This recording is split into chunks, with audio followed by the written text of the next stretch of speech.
Well, I can share a couple of my wins relating to my real estate. I have rented out both of my units, so that's a huge win because they've been vacant for a while.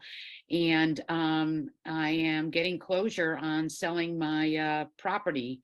So that's a win for me, and I'm pretty excited about it because then I'll have some cash flow to do some reinvestment. Good stuff. Congratulations. Yeah. Thank you.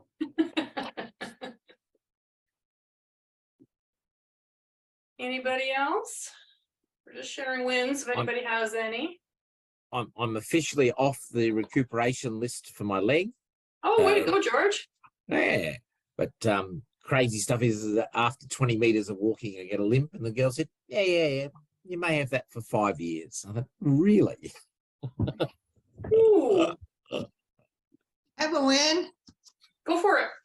Going through the book, writing the book, as painful as it was, going from feeling like no one cares about my story, I shouldn't be doing this, I haven't accomplished all my goals, feeling imposter syndrome, to Danielle's magic and me falling in love with my story, realizing I have an obligation to share, that there's other people out there that can learn, and be inspired by this. So, but going through that process gave me clarity for a masterclass that I'm doing, the Trail to Transformation. So I just feel like the last week I went from here to here with my clarity. Yay! That's huge. Massive, beyond huge. That's so good to hear, Laurel. Way to go. I'm so proud of you. Makes me so excited for you. Yeah, and I've been talking to Laurel, and it's been really good to see her and get her energy on the phone. So I'm proud of you. I have sunglasses on because my pupils are dilated. I was at the eye doctor this morning, so sorry. Yeah.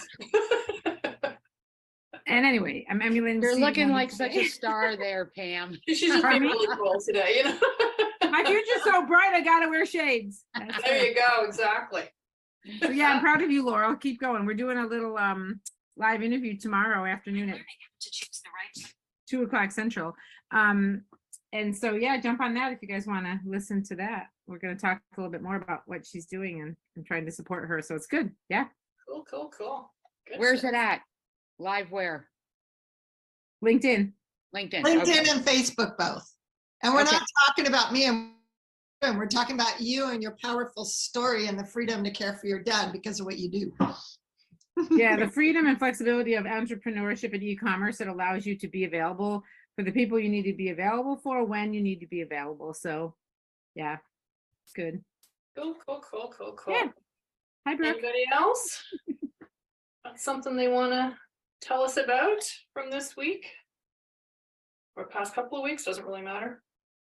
Well, shout out to all of us who got our book chapters in, right? Like there's a bunch of us that are writing compilation book as a part of the mastermind, and holy crap, it's not easy to write a book.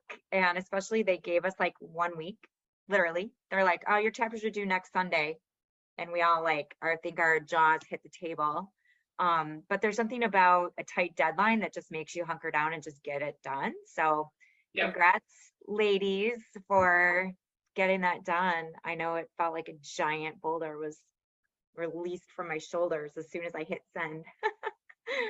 It took me a few hours to actually get going, but once I started, it was just slow, and it ended up being very cathartic, I feel like I'm starting an arts and crafts channel right now, but what I'm actually going to do now is go and pick out another outfit.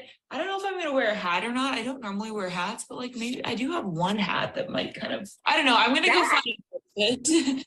And then once we have a look. That was weird. We have voices from beyond. Oh my gosh, weird. That was too strange. Too strange. And this isn't even moving. I was like, what is going on? Yeah. We're on a fashion Zoom. Yeah, that was just like really weird.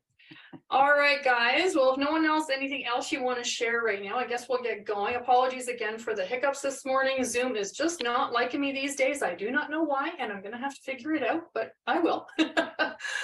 Being me, I will. Anyway, so for today, so as we can let Sadie kind of go through her presentation, we'll just ask if you have a question, please raise your hand. And if we have time during the presentation, I'm sure Sadie would love to stop and answer your question. Otherwise, she can get to them at the end of the class.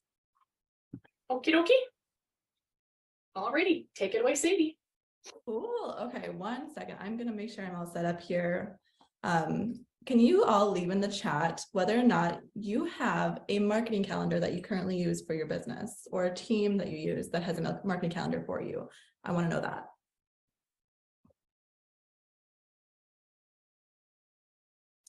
Yes, yes. Okay, no, got it. Perfect.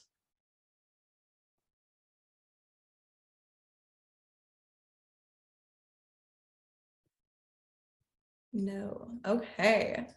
Oh, let me start off by saying, how's everybody doing? How are we all doing after the Arizona retreat? I haven't said hi to y'all since then, but oh my gosh, what a whirlwind that was. It was fantastic, amazing, incredible, all the synonyms, right? It was so cool to meet all of you and like get to know you and your business and your goals in person. Totally different than online. And we need to make it happen like again, ASAP. Okay. So I'm going to share my screen here. 1 moment.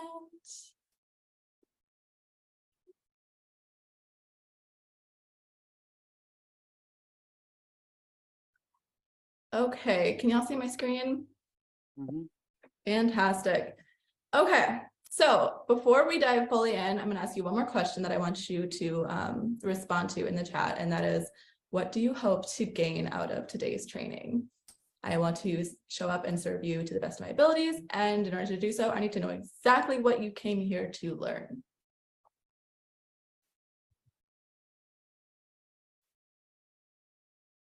So I'll give you a couple minutes to leave that answer in the chat.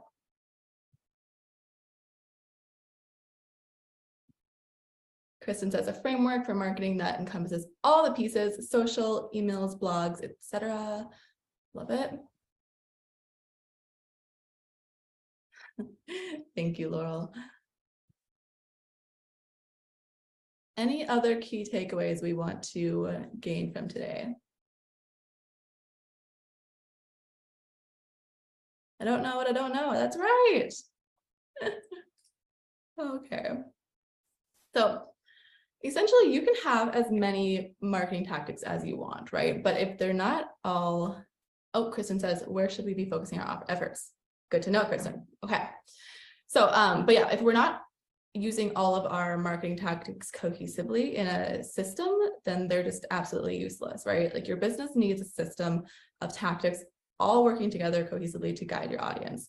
And that is exactly what a marketing funnel and an editorial calendar gives you. So it is a complete and coordinated and progressive marketing strategy and system that guides your cold audience into happy customers. Whoop, whoop, that's exactly what we want, right? So you need a system that will guide you from one step to the next. How do you build this? How do you build an editorial calendar? What is an editorial calendar? We're going to dive into it. So you start with a marketing funnel framework.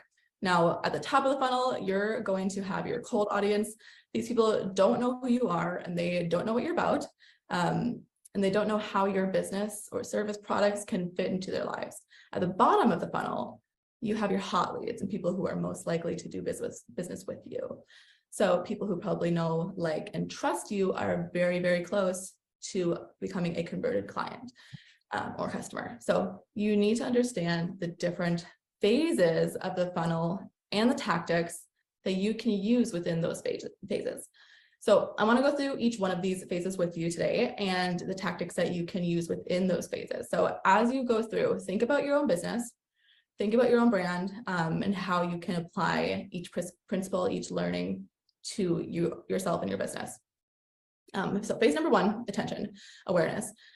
In this phase, nobody knows who you are. Again, you have to change that. So in the old days, like, businesses found it a lot more difficult to get that attention because they had to pay for that privilege, right? They had to pay for billboard ads. They had to pay for magazine ads, TV ads, radio ads. But today, the landscape is so different. So like, if you have a budget, You can play with the likes of Facebook ads or Google ads, but if you don't have a budget, you still have options. You can go to Facebook groups, you can go onto forums, you can use social organic posts, right? In order to get that attention. Now, oops, sorry, I lost you guys. Where'd you go? Okay, I found you. I like seeing your faces. I need to see that. So otherwise I feel like I'm just talking to myself. So yes, we need to get that attention, right? But it's really important to hear that you have a unique perspective and that you're giving actual value. So if you just go out and regurgitate everything that's out there, you're not going to get that attention. So along with the platforms, you need to be smart and you need to add value to the marketplace. Okay, number 2 is traffic. Now, you've gone out there, you've gotten the attention. You now need to leave a trail of breadcrumbs so you can turn that attention into traffic. Now, this traffic will come to a place that you call home, whether that's your website, which is typically the case, or maybe a blog page, or maybe you have a core social media platform that you run your business off of. You can have an extra step in here to lead them back to that place. So let's say a YouTube channel before going to your website. But typically you just want to bring traffic to your website, because here you can design the experience that you want to take them through. And ultimately you will have a call to action there and throughout all of your marketing material that will lead them through to the next step. So this step is all about turning that attention into traffic, driving that traffic into leads, comes later in the funnel. Phase number 3 is the micro commitment. So once you've gotten them, you've hooked them in, right? Got them on your website, they're reading your stuff on socials, on your website.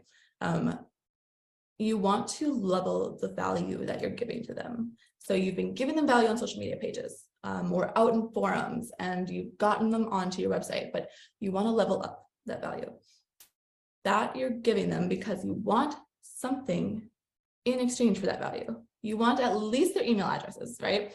So you can follow up with them, or a phone number. And if you're able to package together some higher level of value, typically your audience will be happy to give you their email addresses, right? They are like, yes, take my email, I don't care. They'll put their hand up, they'll say that they're interested in what you have, the knowledge you share, the value that you can provide as an expert, and they'll give you permission to follow up with them. Now, a good example of this is like a lead magnet in the form of an ebook, or something that's downloadable and really easily digestible, or a webinar that they can come to and get some higher level of value from you. Does anybody in here have a lead magnet currently? Brooke does? Cool. Got it. Okay. Some of them are just working on that now. Awesome. Good to know. Yeah, lead magnets are a great way to drive that traffic. I have one, but it didn't work. So starting all over. Back to the drawing board. Yep. Love it. Same. I have one. I just haven't been effective in getting the awareness of it to drive the traffic to it to get the conversion on it. Right. That's what marketing funnels are for, baby. Woo. Okay. Perfect. Great to know. So let me reframe my thoughts. Where am I going? So nurture, conversion, brand MC. So after you have that lead magnet, after they opt into that lead magnet, what happens? You want to change the relationship with the exchange of value that you have with your audience. So you can follow up with them, but then what happens after that? Phase number 4, you have to nurture them, baby. You gotta get that email, get them into your space, and you have a massively advantageous position, because now every message that you put in front of them, they are going to see it, and you're not interrupting them. You're not interrupting their scroll. You're not interrupting their pattern of daily life. You are not a feed acting as a nuisance, right? Like you're in an intimate space, which is in their inbox or in their texts, and you have the opportunity now to follow up with them, to nurture them, to give them value, to show them that you understand and empathize with them. So building that relationship, building that connection, showing them that you know exactly what you're talking about and you're the best person to talk about it, and that you know where to take them to get them to where they need to go. So you want to talk about the challenges, you want to show them that you know what obstacles they're facing and coming across, and how you can help them overcome that. And this is, case studies, this is testimonials, this is white papers, this is data. So this is a really, really important stage in the relationship building, because again, nurturing is everything. Trust is everything. Phase number 5 is the conversion. So This is where the rubber meets the road. And this is where you make that ask, okay? It's the sell. Now, this isn't necessarily a sales funnel. That's a whole different thing with lead qualification and whatnot. This is just where we're talking about the marketing aspect, the emails, the socials, what they should be seeing on a daily basis at whatever phase in launch you are in at that time. So you ask your audience for a transaction, you ask them for that sale. Now this can be broken up into 2 parts, okay? This can be a micro commitment at first, and this can be a full commitment later on, like an ascension model. Or you could just go for the full commitment right away. And a macro commitment would be something like a tripwire offer, like a $1, $7, $47 offer, or something like that. That's not really what your core offer is about.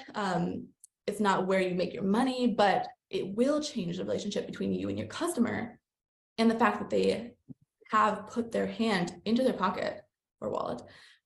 But if you even do this, this micro commitment step in there, like before or after, it's designed to just lead them into having more buy-in into you as an expert or you as a business owner, okay?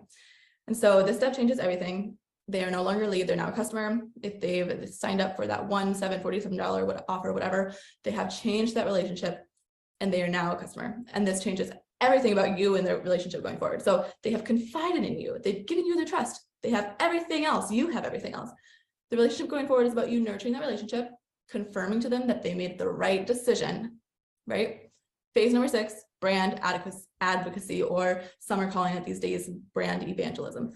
So a lot of businesses forget about this stage because they're all about the sale. Once they get that sale, the job's done. See you later, out of here. But I don't think it's a good idea to be happy for your customers just like walking off into the sunset because they got what they wanted the first time, right? We need to hold on to those guys. We need to retain them. But if you want to build a brand, if you really want to build a successful and strong brand over time, these customers are the key. So you want to turn them into brand advocates. And if you've taken them through some kind of like successful outcome, the chances that they're happy to talk about your business skyrocket. They're happy to talk about your brand and promote your brand to their friends and family. All you need to do is nurture that relationship. Stay at top of mind with them. Continue to show up in terms of giving them value, incentivizing them, telling their friends and family about your business. Now, any business trying to market their business and trying to market their brand can get very, very overwhelmed when it comes to marketing because there are so many ideas and tactics and strategies for each part of this funnel, right? Like that's where the overwhelm comes in. But there are terms of what they should do and what you need to do. And it doesn't need to be every single tactic, okay? You don't need to do it all.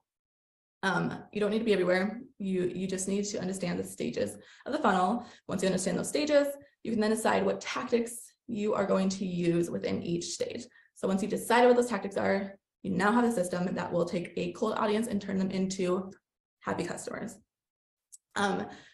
So 2 things: know the stages of your marketing funnel, decide on the tactics that you're going to use, and execute on that strategy, right?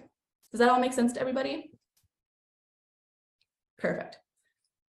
Now, we are going to talk about mapping out our content. But before we can map out our content, it's important to have clear descriptions for 2 key pillars of our content marketing strategy. So that's 1, the business purpose. What goals are you aiming to achieve with your marketing, with your business in the year?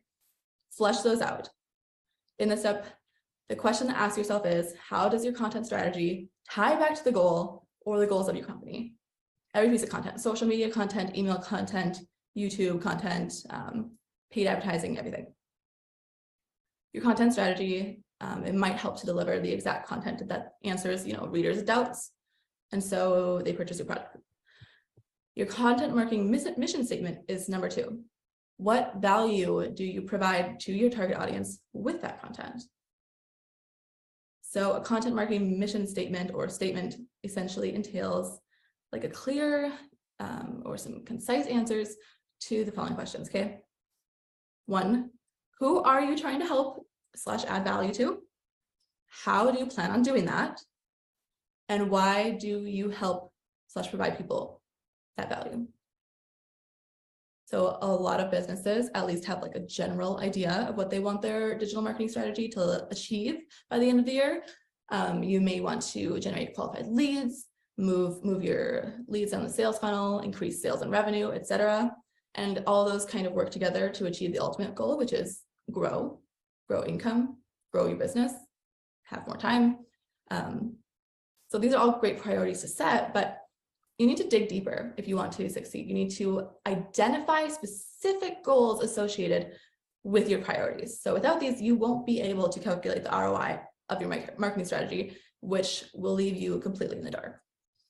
So step number one, I want you to determine how long you will plan for.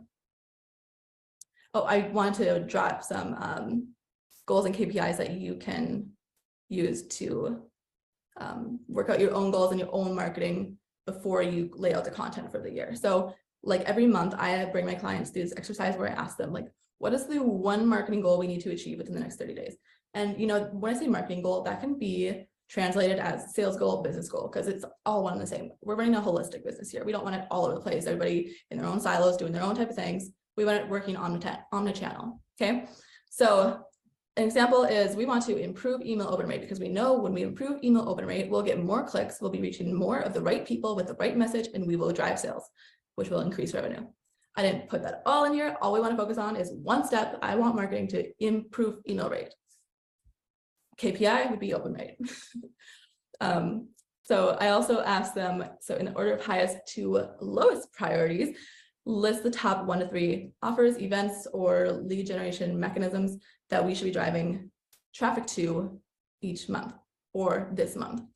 And so that could be a number of different things. It could be lead magnets. It could be like a webinar, workshops. It could even be a small paid offer that gets them in the door, right? We just want to make sure that we are focusing on at least 1 to 3 different targets. Otherwise, we're targetless and we don't know what we're saying to who. And that doesn't do anything for business. So yeah, back to building our marketing calendar. So step number 1, I want you to determine how long you're going to plan for. I like to do a couple things in my planning process. So I want to plan for the whole year. I want a bird's eye view of everything that's going down in the business. That means sales, that means marketing, that means promotions, that means holidays. And then I will usually break it down quarterly, monthly, and weekly. Now that's because I'm a content marketing strategist and manager. That's my job. You're business owners. So if you can do this annually and monthly, I say you're on the right track, or annually and quarterly, whatever works best for you and your business and the way that you work creatively. So for some businesses or business owners, like planning out a marketing calendar a year in advance makes a lot of sense. You might need that amount of time to work like on a large scale event, for example. Okay, like Melissa has her big Burnout to All Out Live in Nashville coming up in October this year. We started planning last year in December, right? Because we were planning for the whole year. Is going to require like a lot of coordination, vendors. Those are things that need that year bird's eye view, macro level. This just allows us to give a more holistic idea of the campaigns and the promotions that we might want to run throughout the year. So last week, like we had a marketing meeting just for the event, and we talked about the email campaigns that we would be running from now until October and after. What's going to be happening after the event? What do we need to prepare for now that we can succeed on then? And this stands for like Black Friday, Cyber Monday deals, right? Like that's a big time of year where people are spending a lot of money. It's the perfect time for you to be marketing your business. If you just start planning a month in advance, I'm sorry, but you're behind. You're behind, babes. Like you gotta start planning at least 3 to 2 months in advance, or 2 to 3 months in advance. That's what I recommend. So a year-long plan doesn't take into consideration like, let's say, world events, cultural shifts, trends. So you have to leave in some extra flexibility for when things are eventually gonna change, because it's gonna happen, it's inevitable. Now, step number 2, decide which channels you'll include. So your marketing calendar should include campaigns you'll run across all of the major marketing channels for your business, but you have to consider what those main marketing channels actually are. So for example, if you are most active via email, TikTok, and social media, or not social media, SMS, like text marketing, right? These are the channels that you'll include activities for in your marketing calendar, for every launch, for every sales cycle, for every promotional period. Step number 3, choose the kinds of campaigns you will run. So a marketing campaign is a series of messages around one central topic. So a campaign can be as simple as like a series of social media advertising as a promotion. It can be as complex as a collection of emails and social posts and SMS texts and a new landing page and all that to promote a big product launch or a big new business. But as you plan your marketing calendar, consider which types of campaigns you'll run. So we can run sales and marketing or sales and promotions, which, you know, basically just notifies prospective customers that existing inventory is going on sale, or you can entice them to purchase a package or a service or something with a discount code. That would be a sale or promotion. You can also include holiday campaigns. So center your messaging around like a major holiday like Mother's Day, Halloween, or smaller holidays like this week we have International Women's Day, more of a national observance than a holiday, but nonetheless something to talk about. Some content-driven campaigns are also something you can include, which is when you put out content on your email and social platforms around like a central theme or idea. I like to use these to lead up to launches or lead up to big promotional period. So I like to include information that's educational. I like to inspire with storytelling in this content, and that drives the awareness and the consideration for our customers to hopefully then convert them into a sale when we're in the launch period, when we're in the sales period.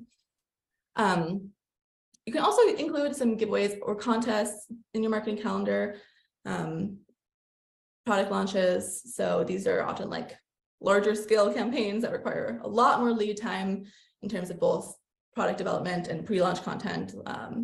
Again, like emails and social media posts. So number 4, narrow down the holidays you will build the campaigns around. So besides the major holidays, like there's a ton of smaller holidays, like I mentioned, and these are great for content scale. So you don't need to run a campaign around every holiday, right? Of course, but instead select the holidays and the days of celebration and work that work within your brand. So if you sell like athletic apparel, you might choose to run a promotion or social media campaign around International Yoga Day. Similarly, if you sell vintage fine jewelry or vintage apparel, you might do the same for Valentine's Day. Okay.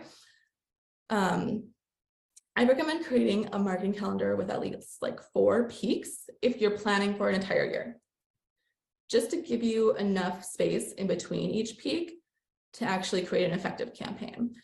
So these peaks can represent your marketing campaigns in your calendar to drive performance and storytelling for those imperative purchase opportunities or imperative sales periods, right?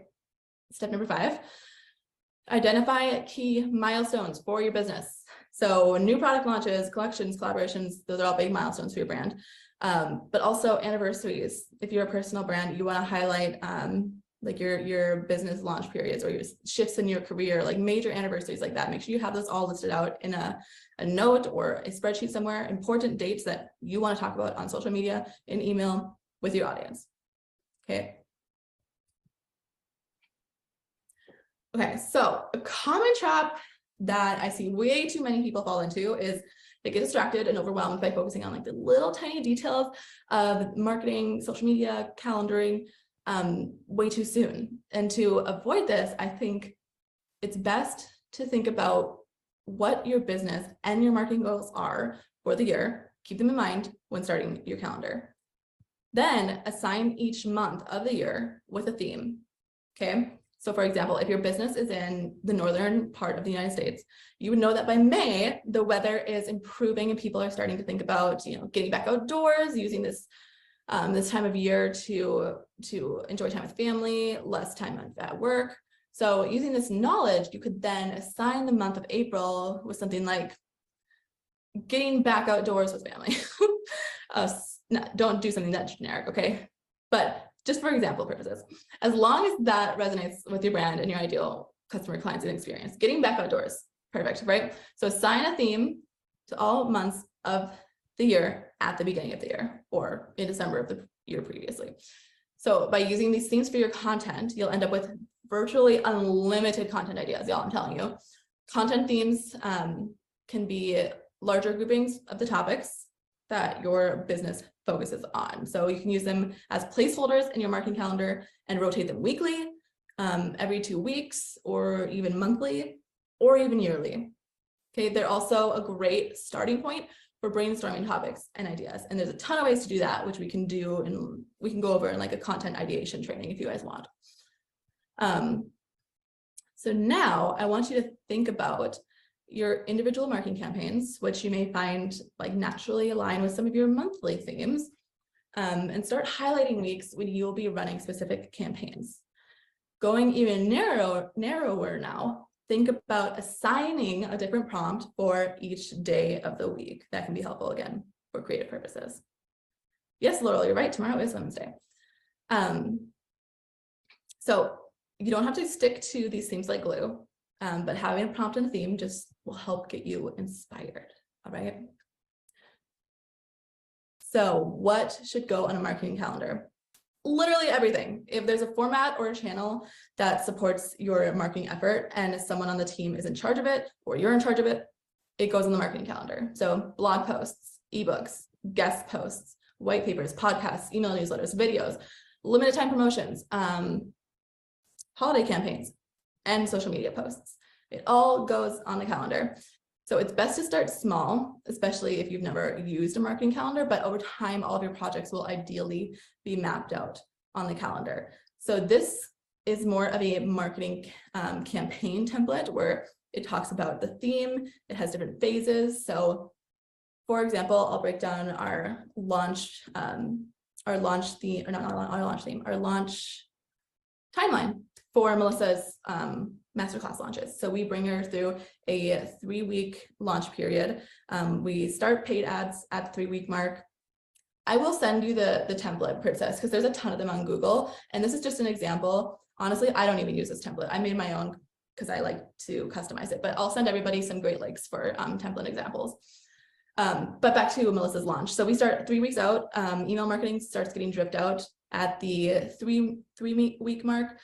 We send about 2 emails, and then at the 2-week mark, we send about 3 to 4 emails. The 1-week mark, so 1 week away from launch, we send an email basically each day, and only to the people that are opening the emails, showing interest. I'm not going to keep blasting our entire list with emails to people who don't care, to people who aren't opening the list or the emails. Okay, so that's a form of retention. Now, that is called, there's a name for it. I forget what it's called, but I'm using a 80-20 model. So I'm going 80% educational value content the third week, and 20% promotion. The second week out from launch, I'm using 50-50. So there's 50% educational content and value add content, and then there's 50% promotional content. This 1 week before the launch, I'm using 80% promotional content and 20% educational value add content. So of course, we never want to be too salesy or overflood our audience with a bunch of promotional content, but 1 week out, they get it. They get it. As long as it's still engaging and still resonates with them on a certain level, still touches those pain points, has a little PS at the end that says, here's my masterclass, here's my thing, go join my offer, boom. Percentages. So it goes 80-20, so 80%, 20%, Princess. The 3 weeks out is 80-20. I can write this all down for y'all too. 80% is educational value add content, 20% is promotional content 3 weeks out. Now, when we go 2 weeks out from the launch, we're looking at a 50-50. So it's 50% promotional, 50% educational and value add. And then 1 week out from the launch, we are rolling out 80% promotion and 20% value add / educational content. Hope that all makes sense. Great. And we can dive a lot more into this, but I want y'all to just have an idea or some basis to go off of, where you can see a calendar that includes email marketing, social media marketing, content, and paid ads if that's what you want to do. You can exclude or include any other channels that you think are relevant for you and your brand and your marketing cycles, and you can include phases. Again, I just went through our phase that we do for launches. It's flexible. We change it up every now and then. We try to be as agile as possible, but in the calendar, I just recommend including so much detail, like all the details, even if you think it's unnecessary, it might be relevant at some point, and it might help you shift and optimize later on in your process. So phases, include your marketing channels, include the campaign type, also include any sales information in there as well. Again, if it's in a spreadsheet or if it's in a document, however you enjoy working or brainstorming through these, make sure that includes sales ticks. So there's triggers in sales if you have, you know, like a discount prior to the offer going dead, right? Like that's a sales trigger. And we want to include that in there so we can talk about it in our socials, in our emails. I hope that makes sense. So lean on flexible storytelling and just flexibility overall. Like you want to make sure you're telling compelling stories about your product, your brand, your industry throughout all of this content in every single promotional period. You want to ask yourself, like, does your content provide value to your target audience? Like real value? Does it give them something they didn't know? Does it make them feel a certain way about you, about themselves, about the world? Does it open their eyes? Does it improve their life? Literally, this is my favorite quote to use, is like posting a story on Instagram that says, make sure you drink water today, is value. It can be that simple. Got it? Like how many times have you scrolled social media and we're just looking at some graphic somewhere and thought, oh, damn, I need to hear that today. Even though you heard it 7 years ago at some conference, like the same messages over and over, it's still value and it's still valuable to your audience.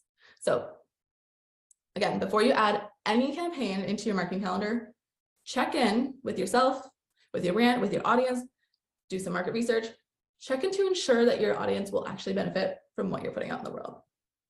So keep in mind also that events will pop up, product launches will get delayed, trends, pop culture will shift and trends will emerge, right? A rigid marketing calendar helps nobody and literally just invites, like, or it leaves little room to engage or react to any of these timely things, which would make your brand irrelevant. You want your brand to be at the forefront, and to be at the forefront, you have to understand what's happening in the world. Okay, so while calendars may help you, they might help you plan, they might help you get clear on what's going on in your business for the year. One that's set in stone will actually slow you down. Keep that in mind. They are tools to support your business goals. They don't have to follow a specific equation or format. What works best for you and your brand is going to simplify tasks and just propel you forward. Okay, do we have any questions at this point? I'd love to answer some specific questions. You know, Sadie, I don't have a specific question. You're going through this and it's kind of bringing me back to my days of corporate, where for 30 years I put together very detailed marketing plans, business plans, strategies, tactics, the whole 9 yards. Mm-hmm. And I think what I'm having the difficult time with is that I was in control of that. So I knew what we were planning. Yeah. You know, and then so working with a company that I'm not really sure what their annual calendar is for very specific promotions or, you know, specials, or say, for example, a new shake release or a new product release or something like that. And that's where the flexibility comes in. And I understand, I guess I'm just trying to wrap my head around, you know, this whole new way of marketing, if you will, for me, because I don't have a staff. I'm the staff, right, doing it all. So I just want to say that what you're sharing right now is really ringing a bell for me, and it's really giving me a lot more clarity on where I need to go and how I need to further develop what I'm going to do moving, you know, this year. So thank you. Yeah, thank you so much for that feedback. I really appreciate it. I'm glad I'm helping. That's what I came here to do. I have a question. Yeah. Okay, so we have the calendar, we have it all mapped out with the themes and the topic and the month and the holidays and all that. How far in advance do you actually write the copy for each of those things? And I know that you guys recycle stuff like queens. Are you going to go into a little bit of that, and how far in advance of something do you actually write it? Where do you keep, is the actual post kept in your calendar? Do you keep it on something like, Trello, that kind of thing? Yeah, so there's a ton of organization and content options that you can use, like softwares that you can use to actually plan it all out and create it, and then use for scheduling purposes as well. So there's like Trello, Planoly, there's Facebook or Meta Business Suite, there's Creator Studio from Facebook as well. I like to actually post content to each platform natively. So we schedule what we need to in terms of launch content as far as in advance as we can, basically just because it's, plug and play. We know what's going on. We know what's happening. So we're just going to use what we used last launch and put it in there. Now, when it comes to more curated content that's specific to the time of the year or to Melissa's journey and entrepreneurship right now, we're going to create that usually about a week to 2 weeks in advance. So it is a constant process, but there are types of content that you can plan out long in advance. Quote content, statement content, educational tidbits, tips, how-tos here and there.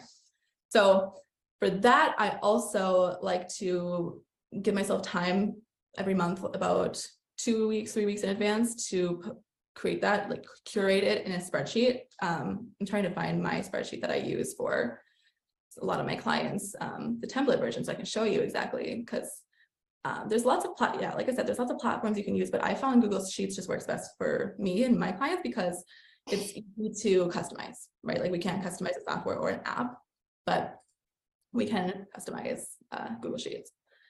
So let me bring you through that. Give me one moment. I'd say Sadie too, like, Yeah. that would be like Laurel, same question here, like how far in advance or how are you planning it out? And then it'd be wonderful if we could even get like a glimpse into like, if you have the different pillars, how do you map those pillars out so that you're effectively hitting each one and maybe not over indexing on one or under indexing on the other. And then as a copywriter, if I don't necessarily have launch periods, is that, maybe I should, but I'm not sure exactly how that would tie in if you don't necessarily have a, like a program you're enrolling people into or. Totally. Yeah. So if you're a service provider that isn't necessarily like launching offers, I would say pick 4 periods a year where you're just going to use heavy promotion on your socials in an email. Just if you're looking for clients as well, because some copywriters are totally fine with never scaling, like keeping it at max 5 clients, calling it good. If that's where you're at, don't roll in any promotion period, obviously, because you don't want a wait list that's miles long. But just tie in a couple of promotional periods in your calendar, marketing calendar, Google Calendar, whatever, where you will talk about yourself a lot more than you usually do for a week, 2 weeks or so. Does that make sense? Yes. Talk about yourself, talk about your offers, talk about how your clients can benefit from your help. Okay. Then keep the rest kind of inspirational, training, motivational. Totally. Yep. Because awareness is the biggest part of the funnel. It's that, I'll bring you back to the presentation really quick. It's the biggest part of the funnel for a reason. And that's because there's a lot of work that goes into awareness. It's blogs, it's podcasts, it's social media, it's text, it's everything. So again, here is that marketing funnel. This is also called like a conversion funnel at some points. Sales funnel is easily tied into this. Sales happens around this conversion site. And yeah, awareness is as big as it is because there's so much going into it and there's so much that we can use to create and drive awareness. So I like to use relatability as like my number 1 pillar when it comes to awareness content. It is just so important that we are, we're showing our customers, we're showing our clients, we're showing our target audience that we are with it, right? Like we are with the times. We are hip, we're here, we see what they see. We talk the way that they talk. We can share stories that they can share themselves. That is the awareness content that I like to use to drive traffic further into the funnel. Do you have a good example of someone who's really good with relatability content that we should follow, like on Instagram? Yeah, it depends on your niche, of course. But as for copywriting, I'm following Ashlyn Carter. Like I know but I like Ashlyn. There's a lot of smaller micro creators that I really like. Let me get you a list, Kristen. I'll write that down. Oh, thank you. Or even in general. Yeah, in general, that would be. Yeah, relatability is subjective, of course. So that's tough to give you a general a general example of somebody who's super relatable. Because what might be relatable for me might not be relatable for any of you. But regardless, relatable content just comes back to the foundation of being human, right? I think that we can get tied up in what it actually means and what the content looks like in the format and yada, yada, yada. But what it actually means is sharing stories that that you've actually experienced, like real authentic stories that you've actually experienced, and sharing your thoughts, sharing opinions, and bold, big ass statements that make you somebody who is in a position of authority. So, because people don't make statements like that when they're not, or when they feel like they're not, right? Like they hide, they're timid, they're shyer. But people who know that they have something to say and are bold enough to say it, that's what creates that authority brand. Does that make sense? And so don't be afraid to say, like, out of the or off the cusp, out of the norm, not status quo statements. Those have been really big for Melissa and for a lot of my other clients. And they'll continue to be big because social media is a place of anonymity. Like, we are used to seeing people on a screen or thinking of them in the abstract. Whereas when you add that human element, where you add that bold, authenticity, changes the game. People are drawn to it. It's like, oh my gosh, this person is on a pedestal. I didn't put them there. They put themselves there, but I don't care. I'm coming to listen, because it's like, when people say something worth listening to, they're going to show up in the right way. Like, you know what I mean? Confidence is sexy. It's so sexy. It's so sexy. Even if you're not 100% sure of what you're saying is going to resonate or land with anybody, as long as you say it like you mean it, oh, it's over. It's over. Like, you got it. It's going to land. Princess would like the list. Great. I will curate that list later today and get that sent to you this week. Cool. Okay. So yeah, I'm gonna go back and try to find my my spreadsheet for y'all, because I think it's important that y'all see, like, exactly the inner workings of everything going on here. Okay.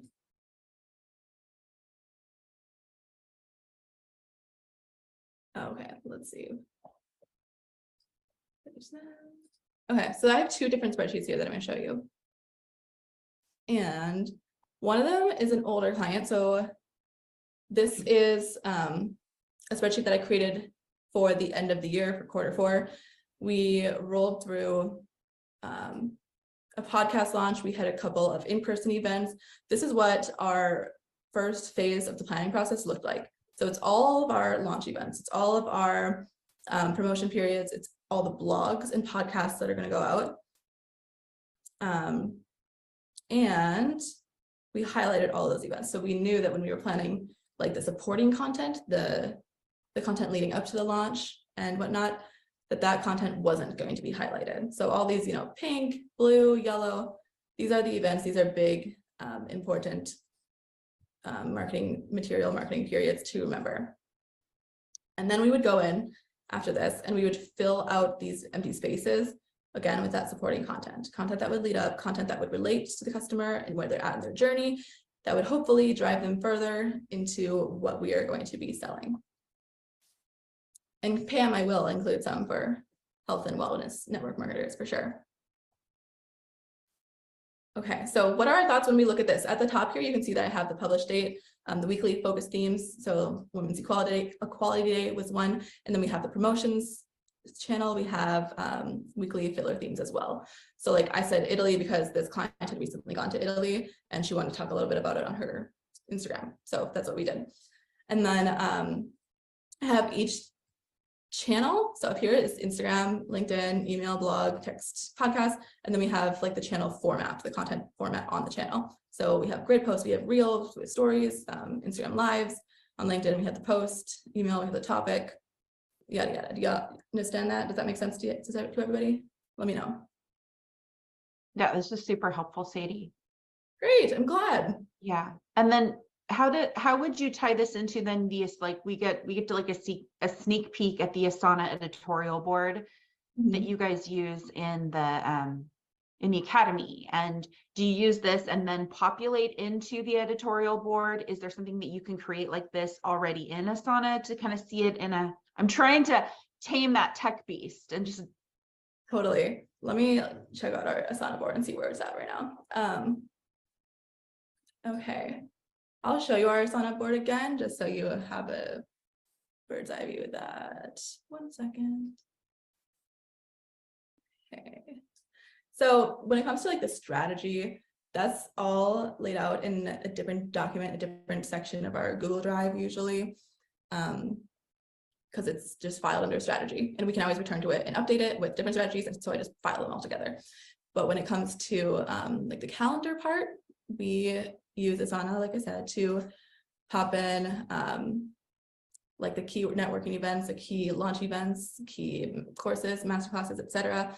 And then all the content that's going out for podcast and on Instagram and on LinkedIn. In those LinkedIn or social media or email little tabs, we have the actual piece of content that's going out for that week. And then there's supposed to be a tag that says it's supporting the podcast there. So that's how we do it. So it's a LinkedIn post that's supporting the podcast. If I search podcast, that type of post is going to show up. Every post that's tagged with podcast will show up. If I search on here like LinkedIn, like every post that is ever gone to LinkedIn will show up, and every post about LinkedIn will show up. Whether it's a blog, whether it's a YouTube video. Does that make sense? That's what I love Asana for. Like, you can't do that in Google Sheets. You can't really like include that searchability factor. So Asana is perfect for that. And it's a great thing to set up, because if you ever need to hand off all of these chores to someone else, then it's already there and it becomes more of a no-brainer for another person. Totally. Yes. Anne loves when I throw a bunch of content at her. I'm sorry, Anne. And who creates this and manages all this? So I do. I would not ever expect any of you to have something this robust and do it yourself. Like, you would be a content manager or creator at that point. You wouldn't be a business owner necessarily.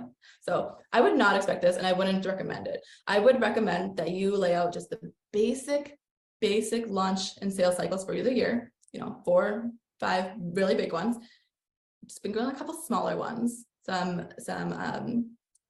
more core holiday centric launch periods where you're not necessarily launching, I guess, or promotional periods where you're going to be just like hard selling a little bit more, or doing more outreach, or centering all your content around a specific theme. So if you were using Asana, Pam, to lay out your editorial calendar, I would just include the holidays and how your business can create content around it. Lay out like a holiday. I'll do a little like holidays. Oops. Okay, so Women's Day. I would create that, and then I would, in this section here with the description section, I would just put out a bunch of content ideas, and then boom, boom, bullet point it out. Lay out a bunch of content ideas, use those content ideas to then create content throughout this week or the next week or the month, whatever that is. Does that make sense? Yes.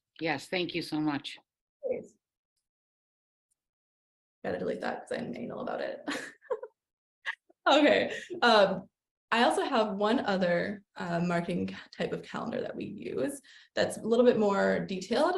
And so this is what we use on a weekly or week-to-week basis. And it helps me and anyone else who's involved in the process of managing socials, managing content, output, marketing. It helps us know what's going on day to day. So I'll share that with y'all. Okay, can you see that screen? Perfect. So this is what we use day to day. I have important things that we need to reference, whether that's a spreadsheet, document, a strategy, slide deck, and I have any other spreadsheets that might be relevant to anybody who's managing content in here. So I have like our LinkedIn newsletter management, and I have our video content management, and I guess I can open that up for y'all in case you want to know. This is supposed to be a little bit like higher level, macro level content training, but we can dig into this a little bit. So I have like our YouTube video file, And the upload date, have the description copies linked here, again, with the LinkedIn video file. We want this to be as omnichannel as possible. So we're taking one idea, which is, let's say, for example, the 3 core principles of the LinkedIn method, put it on YouTube. We keep the same title for LinkedIn video file or for LinkedIn video post. And then we have that like publication, distribution, copy, all the other details laid out in this spreadsheet in line with the original video. I hope that makes sense. So that's one of our spreadsheets that we use to manage video. And I would recommend the same for blog, but that's kind of the nitty-gritty of content management. And again, it should not be as robust as this if you are managing it all yourself. Okay. So any questions with that? I know, Kristen, you had a couple more questions in your heap of one of your questions that I didn't get to all of the answers that I want to provide for you. So if you have anything that's coming up right now, especially, like, let's dig into that. Or if anybody else has any questions, I would love to answer and give you some personalized feedback.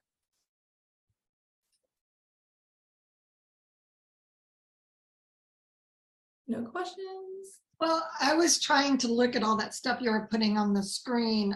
When you were opening Asana, I know that had tasks, and that's where the rest of the team can get in and see what's going on. But is there an actual way to use Asana as your content planner? Like, because I don't have a staff, I'm just starting at all this. I'm like Pam and Kristen and George. So is Asana all I need, or do I need one of the templates you're going to be posting for us?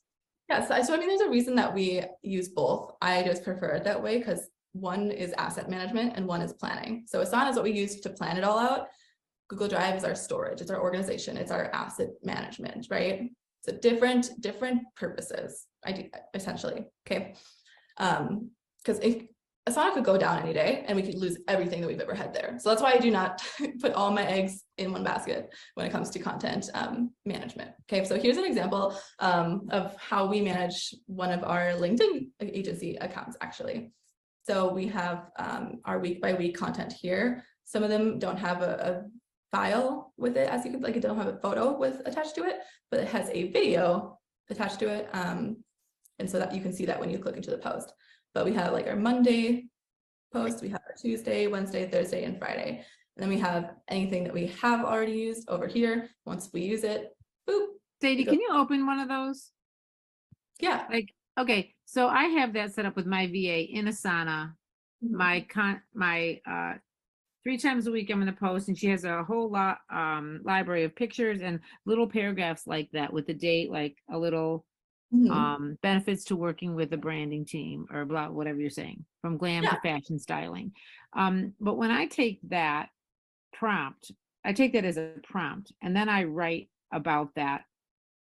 Am I using that properly? Like, she's just tickling my brain and my creativity and giving me some ideas of stuff. She'll create my pictures and put text on my pictures if I want, or cut them out and put them on a cool Canva background and stuff like that. And she just, like I said, makes suggestions for things I could write about based on my pillars. And I have all that in Asana. Am I using that properly? Yeah, I think so. Are you saving your post? Like, are you writing in Asana directly, or are you writing somewhere else? I write in Asana and then I copy and paste it over into my platforms when I'm ready. Sometimes she writes things for me and I go and edit if I want to say something different. Like, I don't let her have full control of the gas pedal on my stuff. No, I think you're using that fantastically. That's a great way to collaborate with a VA, for sure. But maybe I should, because content is and posting is my big issue, but maybe I see you have this in Google. Oh, this is in Asana. Yep. This is Asana. So I don't need to keep it in Google also. I like what you said about keeping your own content, but we're beholden to all these platforms anyway. So we just have to pray every day that the platforms stay running. Yeah. For sure. At some point, once you grow a little bit more, bring in some new team members, have somebody do a full inventory and get all the written content off of there, because written content it's invaluable. You can't lose it. You can always create. Yeah. So what you said earlier with some of those things are really overwhelming for me, who's just getting started. Like, some of those things have so many tags and flags and oh my God. So like 101 is like Asana and something like this, and writing some content and laying out with your pillars and your the days you want to do it, and just sort of getting in a rhythm through the year. Like you said, Mother's Day, or the holidays or the events. And we like lay out a calendar and have a topic of every month. And we also have a live event in person, because I think people want your local clients want to get together too. So we do some of those things a couple times a month. So are we on track with marketing that way? We have a little online, we have a little real person, in-person things. Yes, most definitely. What kind of content are you using to market those things? Is that what you want? Local events? Yeah. Like I have a network marketing business in health and wellness. So we have a free facial Fridays going on every month this year. So once a month we do Friday night facials, and it's like a pampering party. We have PMS parties, like Pardon My Sweatpants, and we talk about women's hormones and different things, and people can come and wear their sweatpants or their pajamas and stuff. And so that's really fun. And we do a Wellness Wednesday where we make the catalog come alive at my house, and we set up a product line in each room, and they kind of go through, and whatever they want to look at, they can touch and feel and taste everything. So if they're curious about what I do, I have it all at my house. So we just invite, and then we have that standing meeting once a month. So while we're talking to people out and about in our lives, we say, oh, well, why don't you come to the next Wellness Wednesday? It's always on the third Wednesday of the month, 7 to 9 at Pam's house. And so we can constantly have something that they're coming to. Got it. So that makes for a really fun basis or foundation for a social media strategy. Like, you have a lot of content that you can play with to promote those events and drive more traffic and awareness to those events every week. So are the same people like showing up each week right now? Well, we just started it. So okay, we're getting in the rhythm of that. We started it. We didn't do it in February. We had the idea in February. So we're starting it this week, Friday. Friday night was hard in March because St. Patrick's Day is on Friday night, and then the next 2 Friday nights are spring break weekends for us here. Right. And so we're like, wow, we're kind of screwed on Friday night. So we're doing this Friday afternoon, a daytime one. But it's okay. People work at home and they can just take the rest of the day off. And totally. Come. So yeah, it's good. We get good responses always. We also do a thing like quarterly out in a winery in our town. Okay, love it. And I do like we invite our top local customers from the prior quarter and stuff, and we do discounts and celebratory things for them and raffles, and we give away fun things, and we reward them for bringing a friend, and to try to expand. Way cool. Okay, yeah. So you have like weekly events that you can promote, and that is like bread and butter for marketers, right? Like there's a lot to play with. There's a lot of different content ideas that you can experiment with. And test out to see what drives the most traffic. So you're looking for local people. You're looking for local people, and you want to drive them to a local event. So you can create content not just around you and what you do and how you serve your audience, but also about the community. The community where you live. And we do twice a year customer appreciation events where we have like a brunch or something, and we feed them and we give them discounts, and we have raffles, and people come like crazy. We have like a lot of people come in the house. 30 to 50 people will come in a day. In a 2-hour window. It's like crazy. That's fun. But I think it's really important to lay out your year and know what you're promoting each month. Like in May, it's skincare for us because of Mother's Day. In June, it's more dad stuff. So more hydration drinks and recovery things and energy things for them doing yard work, and they're doing their walking or running or whatever they're doing. And so we try to think about that ahead of time. So we have the materials ready so we know what's coming, because you can't just wake up on May 3rd and say, oh wow, I should probably do something for Mother's Day. Well, what the heck, like it's way too late. So I appreciate what you're saying about laying out the year. You really have to think about, when should you be promoting back to school, when should you be promoting immune system support before cold and flu season. Definitely, yes. Get into not only your audience's lives and what they're experiencing every year routinely, but also what the rest of the world is experiencing routinely. Right. Like I think that's really helpful for me. I mean, just staying real narrow, just that is helpful. Yeah, totally get I think for Pam and Laurel too, and whoever Kristen is vivaciously writing for, I think I could really employ you, Kristen, but anyway. Okay. Woo! Yeah. Okay, well, good. Yeah, I know this was like a big level or macro level, and then more of the lower level or more intimate level of content and content management and strategy and how we work that out for the year. So I hope that I covered at least a few tidbits that you were curious about when you came into this meeting today. And especially for network marketers, it's so important that you not only build a presence around, you know, your brand as it pertains to whatever you are promoting for the, like whatever company you're promoting, but also your personal brand. Because what if one day that company decides to, you know, pull out their network marketing arm of the business, right? You have a personal brand that you can still leverage and use to sell services or start other type of ventures, right? So keep that in mind when you are creating content. It's not just about the business or the product that you sell. It's also about you and your story and how you can relate that to the people who need to hear it. Okay. Yeah. And you guys who are local, like Laurel and Pam Tobin, or who have products that you could sell locally, like Pam, you're asking if I have a lot. I mean, I have hundreds of local customers. Like my entire neighborhood comes to my things. You know, you can really have these in-person events and appeal to the people that live locally. They love it, that they have somebody who's a resource instead of just the doctor or the health food store, or, you know, they'll call you because you post information about immune system health or about energy or stress or sleep, and start being the expert online, even in Facebook or Instagram, for your local moms groups, or, you know, whatever you do, chamber stuff, because they'll start to ask you, and that local base is huge, and they all tell their friends, right? Don't you guys all go to lunch at the same places, or you get your cool shoes down the road at this place, or, you know, we all network like that, the local where to get stuff. You know, I think I'm hearing exactly what you're saying, and I'm just kind of thinking about like our neighborhood. You know, like we have 105 homes in our subdivision, but I don't know that any of them are on social media. You know, like I actually have email addresses that I have because I kind of manage stuff that goes on in the neighborhood, and I'm thinking that, I guess I'm always thinking I don't want to what's the word I want to use? Like impose on them, fear of imposing? Not imposing, but to take my personal business information. And I do have a what's it called?